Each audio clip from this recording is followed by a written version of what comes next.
In this video, I am going to show you how to enable price alerts on Bitget.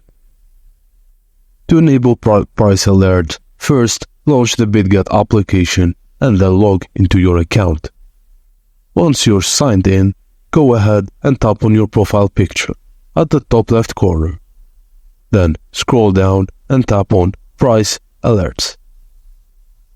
Price Alerts is a feature that allows users to use notifications for specific cryptocurrency prices. Simply tap on Create Alert. Now select the cryptocurrency pair from the top of the screen. Tap on the drop-down and choose the cryptocurrency pair you would like to enable price alert for. Set the price alert parameters, specify the target price you want to be notified on, and select the frequency of receiving the price alert. Next, choose the alert mode from in-app notification, in-app messages, or website pop-ups.